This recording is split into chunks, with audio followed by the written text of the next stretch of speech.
നമസ്കാരം. മലയാളി വാർത്തയിലേക്ക് സ്വാഗതം. പേട്ടയിൽ നാടോടി ദമ്പതികളുടെ മകളെ തട്ടിക്കൊണ്ടുപോയ സംഭവത്തിൽ പ്രതികരണവുമായി ആന്റണി രാജു എംഎൽഎ രംഗത്ത്. സിറ്റിയുടെ ഹൃദയഭാഗത്താണ് കുട്ടിയെ തട്ടിക്കൊണ്ടുപോയ പ്രദേശമാണെങ്കിലും ഒറ്റപ്പെട്ട വിജന പ്രദേശമാണ് ഇതെന്നും റെയിൽവേ ട്രാക്കും തൊട്ടുമുമ്പിൽ എയർപോർട്ട് മതിലും ജനശ്രദ്ധ കിട്ടാൻ തടസ്സമായതിനാൽ ഒഴിഞ്ഞ മേഖലയെക്കുറിച്ച് കൃത്യമായി അറിവുള്ള ആളാണ് കുട്ടിയെ തട്ടിക്കൊണ്ടുപോയെന്ന് അദ്ദേഹം പ്രതികരിച്ചു. ഈ പ്രദേശത്തെക്കുറിച്ച് നല്ലതുപോലെ മനസ്സിലാക്കിയ ആൾ ബോധപൂർവ്വം നടത്തിയ ശ്രമമാണ് ഇതെന്ന് അദ്ദേഹം മാധ്യമങ്ങളോട് പ്രതികരിക്കുകയായിരുന്നു. അദ്ദേഹത്തിന്റെ പ്രതികരണം ഇങ്ങനെ: രാത്രി 1 മണിയോടുകൂടിയാണ് ഈ സംഭവം ഉണ്ടായതായിട്ടാണ് വിവരം. 2:30 മണിക്കാണ് പോലീസിന് ഈ വിവരം റിപ്പോർട്ട് ചെയ്തിട്ടുള്ളത്. അതേ തുടർന്ന് തന്നെ DCP നിതിൻ രാജിന്റെ നേതൃത്വത്തിൽ പോലീസ് ഉദ്യോഗസ്ഥന്മാർ, ഉയർന്ന ഉദ്യോഗസ്ഥന്മാർ സ്റ്റേഷനിലെത്തി ബന്ധപ്പെട്ട സമീപ പ്രദേശങ്ങളിലെ പോലീസ് സ്റ്റേഷനുകളിലും ഒക്കെ തന്നെ ബന്ധപ്പെട്ട് ഞാൻ ADGP-യുമായും DCP-യുമായും ACP-യുമായിട്ടൊക്കെ സംസാരിച്ചിട്ടുണ്ട്. നിരന്തരമായി ബന്ധപ്പെട്ടുകൊണ്ടിരിക്കുകയാണ്. അപ്പോൾ ഈ ഒരു പ്രദേശം എന്ന് പറയുന്നത് സിറ്റിയുടെ ഹൃദയഭാഗമാണെങ്കിലും അല്പം ഒരു വിജന പ്രദേശമാണ്. ഇതിൻ്റെ തൊട്ടപ്പുറത്ത് റെയിൽവേ ട്രാക്കാണ്.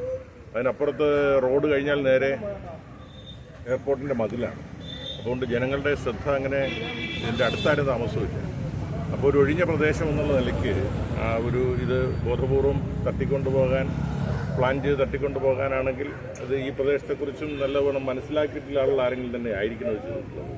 ഇവിടെ സാധാരണഗതിയിൽ ഈ പുറത്തുനിന്ന് അന്യ സംസ്ഥാനങ്ങളിൽ വരുന്ന ആളുകൾ അവരുടെ കുടുംബമായി രാത്രി ഇവിടെയാണ്, ഈ ഒഴിഞ്ഞ സ്ഥലത്താണ് അവർ താമസിക്കുന്നത്. അപ്പോൾ അതെല്ലാം മനസ്സിലാക്കിക്കൊണ്ടുള്ള ഒരു പ്രവർത്തനമാണ് നടത്തിയത്. മാത്രമല്ല 4 കുട്ടികളിൽ ഒരു പെൺകുട്ടി മാത്രമാണ് ഉണ്ടായിരുന്നത്. ആ പെൺകുട്ടിയെ തന്നെയാണ് തട്ടിക്കൊണ്ടുപോയിരിക്കുന്നത്. എന്നാൽ ആ സമയം മുതൽ തന്നെ പോലീസ് ജാഗ്രതയോടുകൂടി ഇത് കണ്ടെത്താനുള്ള നല്ല പരിശ്രമം നടത്തിക്കൊണ്ടിരിക്കുകയാണ്. ഇവിടെ നിന്ന് ഈ പ്രദേശത്തു നിന്ന് കന്യാകുമാരി ജില്ലയിലേക്കും കൊല്ലം ജില്ലയിലേക്കും അതുപോലെ ഒക്കെ പോകാനുള്ള ഒരു സാധ്യത എളുപ്പമാക്കിയിട്ടുള്ളൊരു ഒരു സ്ഥലമാണ്, സ്പോട്ടാണിത്. കൊച്ചുവേല റെയിൽവേ സ്റ്റേഷൻ തൊട്ടടുത്ത് തന്നെയാണ്. ഇപ്പോൾ ADGP-യുമായിട്ട് സംസാരിച്ചപ്പോൾ കന്യാകുമാരി ജില്ലയിലെയും കൊല്ലം ജില്ലയിലെയും പോലീസിനെ അലർട്ട് ചെയ്തിട്ടുണ്ട്. തിരുവനന്തപുരം ജില്ലയിലെ എല്ലാ പോലീസ് സ്റ്റേഷനിലും അലർട്ട് ചെയ്തിട്ടുണ്ട്. തിരുവനന്തപുരം പേട്ട സ്റ്റേഷൻ്റെ അതിർത്തിയിലാണ് ഈ പറയുന്ന സ്ഥലം.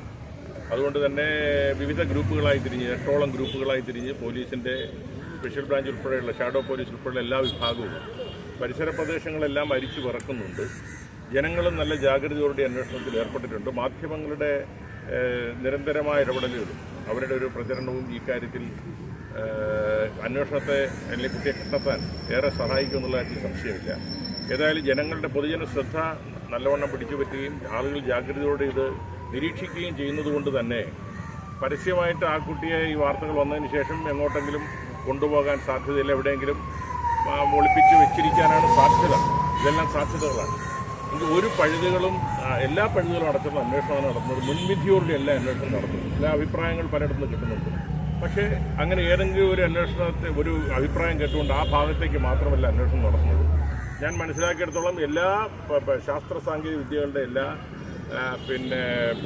സാധ്യതകളും പ്രയോജനപ്പെടുത്തിക്കൊണ്ടാണ് അന്വേഷണം നടത്തുന്നത്. CCTV ദൃശ്യങ്ങൾ പരമാവധി എല്ലായിടത്തെയും പരിശോധിക്കാൻ അതാത് പോലീസ് സ്റ്റേഷനുകൾക്ക് നിർദ്ദേശം പോലീസ് കൊടുത്തിട്ടുണ്ട്. ADGP അജിത് കുമാർ നേരിട്ട് തന്നെയാണ് ഇത് പരിശോധിച്ചുകൊണ്ടിരിക്കുന്നത്. DCP-യുടെ ഉൾപ്പെടെയുള്ള ഉയർന്ന ഉദ്യോഗസ്ഥന്മാരെല്ലാം സാന്നിധ്യം പേട്ട പോലീസ് സ്റ്റേഷനിൽ കേന്ദ്രീകരിച്ചിട്ടുണ്ട്. അപ്പോൾ അതുകൊണ്ട് ഈ കാര്യത്തിൽ നമുക്ക് അധികം വൈകാതെ തന്നെ കുട്ടിയെ നമുക്ക് സുരക്ഷിതമായി തിരിച്ചു കിട്ടുമെന്നുള്ള ഒരു പ്രതീക്ഷയിലാണ് നാളല്ല. ഏതായാലും മാധ്യമങ്ങൾ ഈ കാര്യത്തിൽ പുലർത്തുന്ന ഒരു ജാഗ്രത കുട്ടിയെ വേഗത്തിൽ തന്നെ തിരിച്ചു കിട്ടാൻ കുറെ കൂടി സഹായകരമാകുമെന്നുള്ളതൊരു സംശയം.